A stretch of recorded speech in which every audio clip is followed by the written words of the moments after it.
Então, a regra de Markovnikov, esse químico russo que estudou essas reações aí de adição, tanto as reações de haleto de hidrogênio quanto nas reações de hidrólise, que é a quebra, né, da molécula, a gente tem a possibilidade da formação de mais um produto. E aí vai depender do que? Do hidrocarboneto de partida. Tá? O que a gente está querendo dizer com isso? Olha aqui, por exemplo, essa estrutura aqui. Tá? Deixa eu só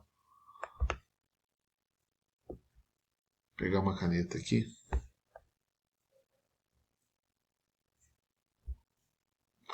Essa estrutura aqui é um alceno, né? E esse alceno tem 3 carbonos, né? Tá aqui os 3 carbonos dele. Eu tenho duas possibilidades, né? Eu posso botar, eu vou quebrar essa ligação dupla aqui, ok?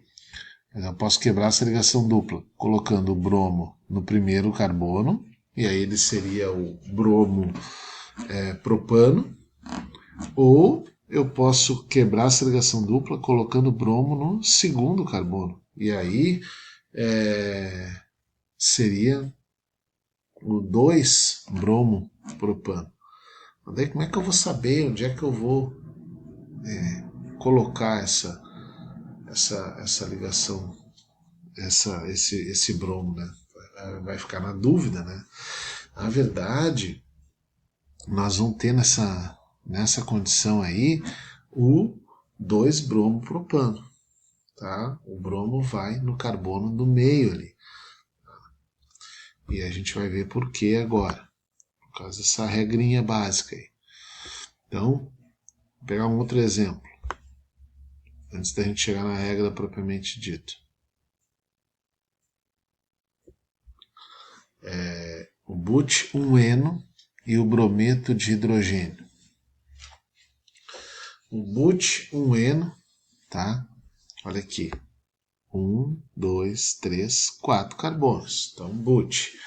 1-eno é porque entre o carbono 1 e 2 tem uma ligação dupla. Tá? Essa molécula mais o HBr. Então, nessa condição aí, os produtos aí vão ser um par de isômeros de posição, né? Eu posso ter tanto o 2-bromo-butano, que seria colocar o bromo no segundo carbono, quanto colocar o bromo no primeiro carbono. Reparem vocês aqui que eu vou ter o quê? 2 átomos aqui, o hidrogênio e o bromo, para adicionar aonde? Para adicionar na ligação dupla, para adicionar nos carbonos, né, que estão na ligação dupla. Eu vou botar um átomo num carbono, o outro átomo no outro carbono. Tá? O que acontece? Eu tenho duas possibilidades, então. O 1-bromo butano ou 2-bromo butano. Então, isso pode acontecer, né? Eventualmente, para vocês cair alguma coisa nesse sentido. E aí esse cidadão, esse russo, o Vladimir Valsiechev Markov, cria a regra de Markovnikov, que ele diz o seguinte para a gente: na adição de um haleto de hidrogênio a um alceno, o hidrogênio do haleto liga-se preferencialmente ao átomo mais hidrogenado, também chamado de carbono menos substituído, enquanto o halogênio se liga ao outro átomo de carbono da ligação dupla. Então, assim, ó, o que ele está querendo dizer? Vamos traduzir aqui. Eu tenho aqui um hidrogênio e um bromo para ligar-se respectivamente a esse carbono, respectivamente não, para ligar-se a esse carbono ou esse carbono. E aí fica na dúvida, né? Onde é que eu coloco o hidrogênio e onde é que eu coloco o bromo? O hidrogênio tu vai colocar no carbono mais hidrogenado. A preferência é essa. O primeiro produto é esse, é colocar o hidrogênio no carbono mais hidrogenado, que seria esse carbono aqui. O bromo tu vai botar onde? No carbono do lado, que é o carbono que está menos hidrogenado. É isso que essa regra está dizendo para ti. Quer ver? Vamos ler ela de novo. Na adição de um haleto de hidrogênio a um alceno, o hidrogênio do haleto vai ligar-se preferencialmente ao átomo de carbono mais hidrogenado. Tá? Então, se o hidrogênio vai ligar-se ao átomo de carbono mais hidrogenado, o outro elemento, que é o bromo aqui, que é o haleto, vai ligar-se ao átomo de carbono menos hidrogenado. Então, se eu coloco aqui o hidrogênio nesse primeiro carbono, que é um carbono que tem dois hidrogênios, boto o bromo no segundo carbono, que é o carbono que tem um hidrogênio só. Tá?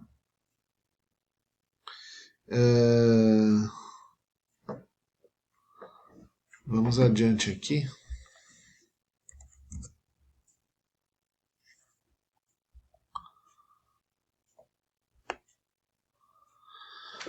A explicação dessa regra, ela acontece pela questão eletrônica, pela questão dos elétrons, né?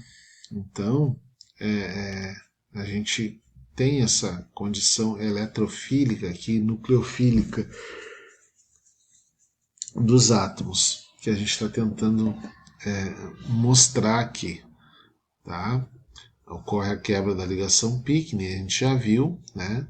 E a gente sabe que entre o hidrogênio e um haleto, o haleto vai ser um nucleófilo, ou seja, a espécie química mais carregada negativamente. E o hidrogênio vai ser o eletrófilo, a espécie química mais carregada positivamente. Tá? E aí o hidrogênio mais, o carbono mais hidrogenado, observa aqui nesses dois carbonos, eles estão ligados a outros radicais aqui, então esse carbono aqui está ligado a um radical R acima, o outro radical R abaixo, esse carbono ele não está ligado a nenhum hidrogênio. E esse carbono aqui ele está ligado a um hidrogênio, então este carbono é mais hidrogenado. Então o hidrogênio eu ligo a esse carbono que é mais hidrogenado, e o haleto, né, que é o nucleófilo, eu ligo ao carbono que está menos hidrogenado. Tá? Basicamente é a primeira condição. Olha aqui, né, esse processo, uma reação de hidratação, onde eu vou fazer a adição de água a um alceno, né, também vai seguir essa regra. Olha só, se nesse alceno aqui eu tenho na ligação dupla os carbonos que participam da dupla, né? São dois carbonos sempre. Um deles não tem hidrogênio nenhum e o outro tem um hidrogênio, então esse outro aqui que tem um hidrogênio é o mais hidrogenado, tá? Que tem um hidrogênio e o outro não tem nenhum. Então, o hidrogênio da água vai ligar-se a esse carbono aqui, que é o mais hidrogenado. E a hidroxila da água vai ligar-se ao outro carbono, que é o carbono que não tem nenhum hidrogênio ou menos hidrogenado. Tá? Então, no processo de adição de água aí, ocorre a mesma condição, tá? A mesma situação, ocorre a mesma condição de Markov-Nikov. A adição anti-Markov-Nikov, o que é isso, né? Depois de Markov-Nikov vieram dois outros cientistas e propuseram que na reação de adição do brometo de hidrogênio ou do ácido bromídrico em alcenos, né, podia ocorrer um processo oposto a Markov-Nikov, se essa reação fosse realizada na presença de peróxidos orgânicos, como o peróxido de butila e o de benzoíla. Tá? Então, esses caras propuseram uma nova lei, né? desde que esse processo de adição ocorresse na presença de dois outros tipos de peróxido. Tá? Eles criaram essa adição anti-Markov-Nikov aí, respeitando essa condição, né? Aí nesse processo, então, o que a gente tem que cuidar, basicamente? A gente tem que cuidar quando a gente verificar a presença de peróxidos, como esse aqui que eu estou circulando, tá? O processo vai ocorrer ao contrário, tá? Isso acontece, né, pela questão do mecanismo de reação. Quando eu tenho o peróxido, esse mecanismo muda. E aí o hidrogênio vai ser adicionado ao carbono menos hidrogenado. E o bromo vai ser adicionado ao carbono mais hidrogenado.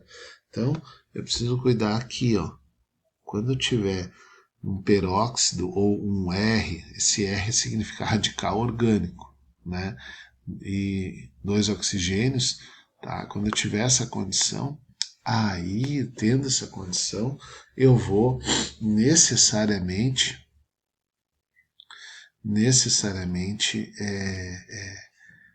ter o processo contrário a Markov-Nikov. Tá? Então, vocês acabaram de ver o mecanismo Markov-Nikov, né, de entender que na regra de Markov-Nikov o hidrogênio é adicionado ao carbono mais hidrogenado, né? E agora a gente já vê imediatamente esse outro mecanismo que é o anti-Markov-Nikov. O que é o anti? É adicionar o hidrogênio ao carbono menos hidrogenado. Como é que eu diferencio, Ronaldo, quando é o Markov-Nikov ou quando é o anti-Markov-Nikov? Como é que eu vou diferenciar? Através disso aqui. Pode ser às vezes que na questão também o cara diga que é uma situação, uma reação de halogenação onde ocorre com a presença de um peróxido, né? Aí eu já vou pensar na regra anti-Markov-Nikov. Às vezes ele não vai falar, mas vai estar aqui em cima da setinha, tá? Então é possível. Mas aí eu tenho dois produtos. O que isso significa aqui? É que esse produto que está circulado em verde aqui seria o produto preferencial. Seria o que nós vamos ter em maior quantidade. Indo adiante aqui, pegar um outro exemplo para mostrar aqui, né? A adição em alcenos cíclicos, tá? Olha só, a reação assim como nos alcenos em cadeias carbônicas abertas, as cadeias carbônicas fechadas também vão poder reagir, né? Então, eu vou ter condições de reações também, tanto de hidrogenação, halogenação ou hidratação, para hidrocarbonetos que sejam cíclicos. Então, vai ser hidrogenação quando eu tiver a adição de um hidrogênio, quebrando a ligação dupla do ciclo. Vai ser halogenação quando eu tiver a adição de algum halogênio ou de algum haleto de hidrogênio, né? Quebrando a ligação dupla. Vai ser hidratação quando eu tiver a adição de água, quebrando a ligação dupla também desse hidrocarboneto que é cíclico, né? E que necessariamente possui essa ligação dupla. Observe que quando eu adiciono água tem a formação de um álcool, né? Aqui quando eu adiciono algum haleto, eu faço uma halogenação, eu produzo um haleto orgânico. E ali na hidrogenação, quando eu tenho hidrogênio, quando eu adiciono esse hidrogênio, eu não mudo a função orgânica, eu continuo tendo um hidrocarboneto, só que, porém, um hidrocarboneto cíclico, né, saturado, certo? É importante mencionar também que na hidrogenação aqui, o processo de hidrogenação normalmente acontece com catalisadores metálicos, níquel, paládio, entre outros. Na halogenação, os catalisadores são outros, né? O tetracloreto de carbono, certo?